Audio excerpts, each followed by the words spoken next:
रही है, उसको रोकने के लिए हमने अपनी जगह पर खड़ा होना पड़ेगा। प्रबंध क्या है? परिवार और समाज टूटने लगे, परिवार और समाज टूटने लग गया, और ये इस तरह टूटने लग रहा है कि अगर इसी प्रकार टूटता रहा तो न तो भाई की भाई मानेगा, न परिवार की मानेगा, और बाहर वाले आके आपको फिर जो चाहेंगे वो करेंगे। सामूहिक चौपाल, मेरे बड़े दरवाजे इकट्ठे क्यों रहते थे? वहां बैठ के, इकट्ठे बैठ के केवल होका नहीं पीते थे, वो अच्छाई और बुराई के बारे में भी सोचते थे। कौन ठीक है, किसको क्या जरूरत है, सारी बीमारी के लिए बातें होती थी। परिवार का कोई बालक दाएं बाएं होता था तो उसको धमकाते थे। बाहर आने की किसी की हिम्मत नहीं थी कि उस एरिया में दारू पी की कोई आवाज करते, भाग नहीं था। आज हम इस प्रकार से अलगाववाद की तरफ चले हैं। हम तो यूं मान के चलते थे भारत छेड़ा कोई नहीं, लेकिन जिस सोसाइटी में, जिस परिवार में इस प्रकार की बातें आनी शुरू हो जाएंगी, आपको कोई बचा नहीं पाएगा। इसलिए न केवल बचाना है बल्कि आपके भी बढ़ना है। धर्म, जाति, गोत्र, क्षेत्र के नाम से जो हमारा बंटवारा है वो कोई अच्छी चीज नहीं है, ये कभी भी अच्छी नहीं होगी। हम इतिहास क्यों पढ़ते हैं? ताकि हम इतिहास से कुछ चीजें सीख लें। एक समय था जयप्रकाश पारस आवासा आन दो नीचों पर ऊपर ट्रेन से इस ये जो आवाज है बारिश की है, अच्छी बात है, कुछ धारा ऊपर पानी को जाओ। हम इतिहास क्यों पढ़ते हैं? हम अगर हजारों साल का इतिहास देखेंगे तो इस हिंदुस्तान की किताबों में क्यों लिखते थे सोने की चिड़िया? क्योंकि बाहर ही आकर मानिकारी की हिम्मत नहीं होती। लेकिन जैसे जैसे हमारे परिवार टूटे, एक दूसरे से लड़े, उनका दाव लग गया। और दाव लगते लगते इसी दुनिया में लगभग 1500 साल पहले नए धर्म ने भी जन्म ले लिया, नया धर्म भी बन गए। और दुनिया में जिस प्रकार से उस धर्म में अच्छी चीजें भी हैं, लेकिन एक गलत चीज भी उस धर्म में है, इसकी वजह से लूट खसोट मारा मारी उस धर्म के लोग ज्यादा सीखते हैं। हालांकि उस धर्म में भी ब्याज नहीं है, शराब नहीं है, लेकिन उन चीजों में कई ऐसी चीजें होगी कि केवल हमारे धर्म का आदमी हमारी मानने का तो ठीक, वरना ही दूसरों को वैसे मलाल करते। और उसका नुकसान कितना है दुनिया में। आज आप सारी दुनिया में अपना तफरी देख रहे हो, सारी दुनिया में। हम इस 4 दिन से 14 अगस्त 1947 से लेके और सन 1948 तक का जब इतिहास देखते हैं तो 10 लाख से ज्यादा बेचारा आदमी मारा है, 10 लाख से ज्यादा। और बेचारे जगह छोड़ के आना पड़ा, सब में लुट गया। किसी का बालक रह गया तो बालक राख लिया, सामान खोज लिया, आग लगा दी। कुछ कुछ के लाखों आदमी जब आए तो यहाँ के मजदूरी करके दोबारा से फिर वो जिंदा हुए, दोबारा से पढ़ने के तो उन्होंने अपनी एकता दिखाई। जब इतिहास पढ़ोगे एक एक दिन में 15-15 हजार आदमियों की मौत हुई, मार दिए, काट। और ऐसे ऐसे इतिहास भी हुए इसी 80 साल के दौरान, 77 साल के दौरान, कि हमारी जवान बहु बेटियों को भी नीलाम करा। एक दिन में मंडी तक लगी 5-5 हजार लड़कियों की, कि जिसने जितना में फालतू ले जाएगा, फालतू पैसा दे जाओ और ले जाओ। इस प्रकार का क्यों बना? क्योंकि हमने आपस में हमारा भाईचारा खत्म कर दिया। आप पिछले 2-3-4 दिन से बांग्लादेश के हालात देख रहे हो। ऐसे दिन हमारे देश में दोबारा ना आए, इसलिए हमें सामाजिक सिस्टम को भी सुदृढ़ करना पड़ेगा। अगर देश ही सुरक्षित नहीं है तो चाहे देश की पार्टियां हों, सरकारी अमला हो, खेती वाला हो, व्यापारी वाला हो, एक बार जरा सपना लेके देखो कि उस प्रकार का इतिहास दोबारा आ जाए तो आप और हम कहाँ रहेंगे? कोई नहीं रह सकता। इसीलिए इस झंडे को बचाना जरूरी है। ये राष्ट्रीय फ्लैग का मतलब क्या है? कि सबसे पहले देश सुरक्षित रहे। देश सुरक्षित रखने के लिए हमने 142 करोड़ की जनसंख्या है, सब कुछ नुकसान करना पड़ेगा, वरना वही इतिहास दोबारा आपको खराब ना करे। आज हम कहां चले हैं? पहले मैं, फिर मेरा परिवार, फिर मेरा रिश्तेदार, फिर मेरा दोस्त, फिर प्रदेश, फिर देश। करना पड़ेगा उल्टा, पहले देश, फिर प्रदेश, फिर सोसाइटी और आखिरी में मैं। तो मैं तो तभी बचूंगा जब छोटा बचेगा, अकेला नहीं बच सकता। इसलिए सामाजिक तौर पर एक जो नया बदलाव आया है उसके ऊपर भी हर आदमी को जो मेरे साथ बैठे हैं, अकेला हमें इस लाइन पर नहीं जाना चाहिए कि केवल राजनीति ही सब कुछ है। आज हमारे बच्चों को एजुकेशन के नाम पर आप देख रहे हो कि आजकल एक लड़के ने BA कर ली, दूसरा MA कर रहा है और वैल्यू बैंक कौशल में नाम भर दिया। वाओ कितने कितने। अगर उस बच्चे की सही एजुकेशन होती तो वो नौकरी लाइयां बने, नौकरियां कुछ बने। जब तो हम केवल पाकिस्तान पर ध्यान नहीं देते कि पढ़ ले भाई, तुझे निकल मार की पढ़ ले तो इस तरफ डिग्री लिया।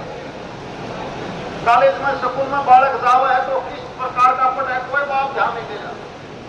बालक जो बतावा हुआ यहाँ पर क्या, जब मैं दिहाड़ी गया था, मैं कार गया था, और फिर उसका लास्ट टाइम क्या आएगा, जैसे चपवाजे की जगह आप गुजरात के दूसरे प्रदेशों से देख लो, अपने गांव में भी, अपने इलाके में भी ईमानदारी से जिसका बच्चा पढ़ गया, एक भी बच्चा पढ़ गया और वो जब अफसर बनता है या बढ़िया व्यापारी बनता है तो सारे गांव वाले उसकी बात देखें।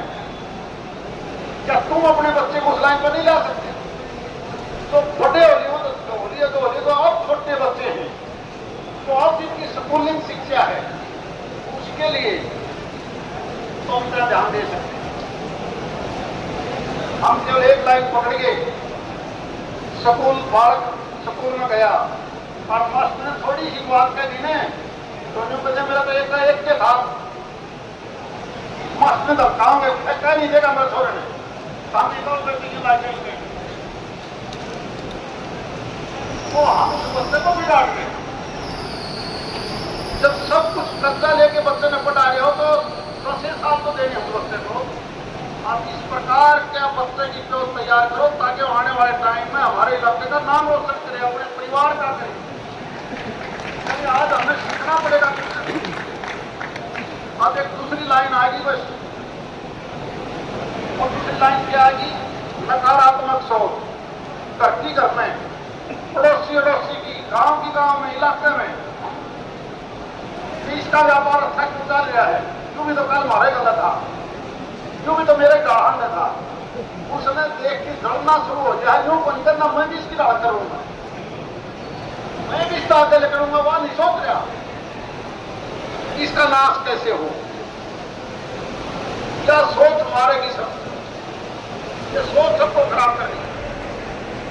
सोच केवल वही हो जिसके आधार पर आप और हम सब आगे बढ़ सकते हैं।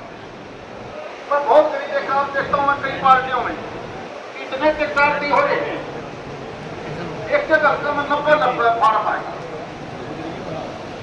मैं तो सोचते हैं धरती बन गया था तो तू क्यों नहीं बन सके, फलाना बन गया था तो ये तू क्यों नहीं नंबर होगा, इस फौजी का नंबर आ गया तो मेरा करना,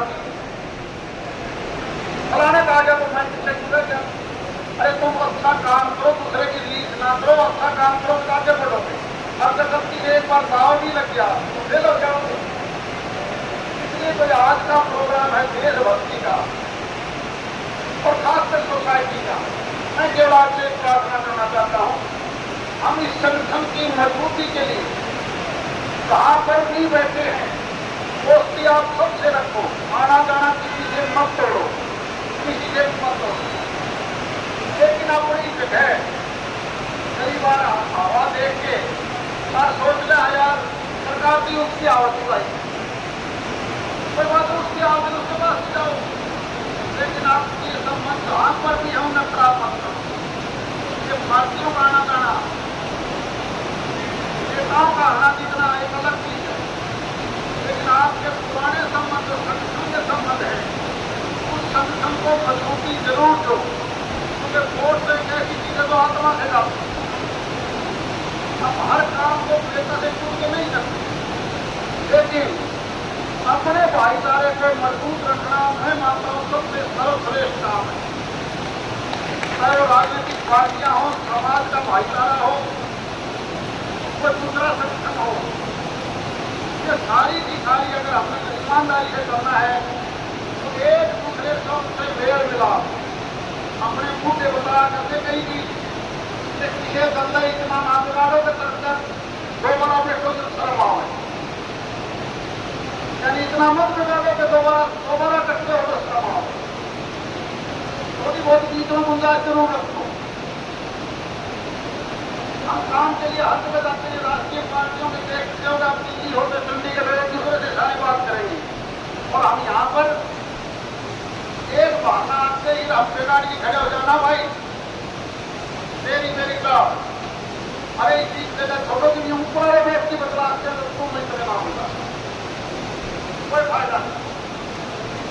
इसलिए दोबारा से मेरी प्रार्थना, भाईचारा, एजुकेशन और संगठन चाहे छोटा क्यों ना हो, संगठन चाहे कितना ही छोटा हो, अगर संगठन ईमानदारी से रहेगा तो वो संगठन कभी भी हारेगा नहीं, किसी फील्ड में रहेगा।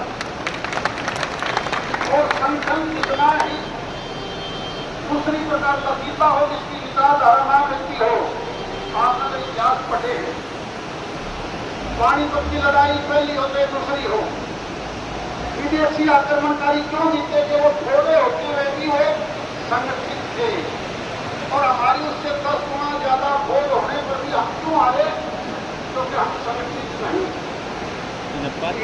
कभी बात नहीं बनती, एक तरफ 100 आदमियों की भीड़ हो और दूसरी तरफ 10 आदमियों का भी संगठन ईमानदारी से है तो वो संगठन जीतेगा, वो हर अंतर जीतेगा।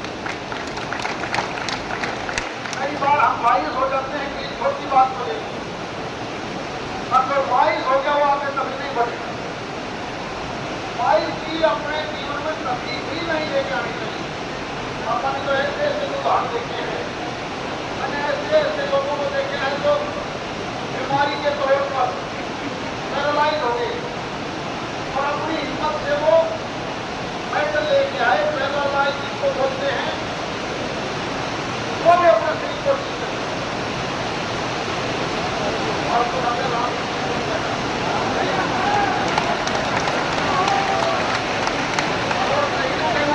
भी ये मान के चलता है एक जो शुरुआती रोड है और ऐसे इस बात को मैं रहा जाता हूँ कि संगठन की बात सुन के अंकल जी थोड़ा आगे कर लो तेरा मजबूत होगा तो एक दिन एक कारण जरूर लेके आए और संगठन की वजह से मुझे लगता है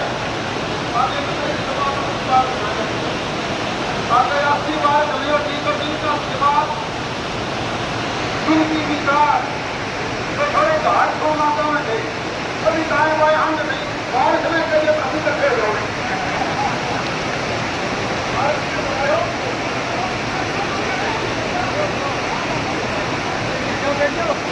इस भाई ने अपने विचार रखने हैं आज, क्योंकि हमारा ये तिरंगा का जो मतलब वो समझना है। आज 77 साल हो चुके हैं आजादी को, और इसी तिरंगे के बाद भाई बैठे रहो यार, बात को लेके, फिर राष्ट्र की बात को लेके, एवं राष्ट्रीय संगठन की बात को लेके, राजनीतिक पार्टियों की बात ना लेके जो अपने विचार रखना चाहता है कि भाई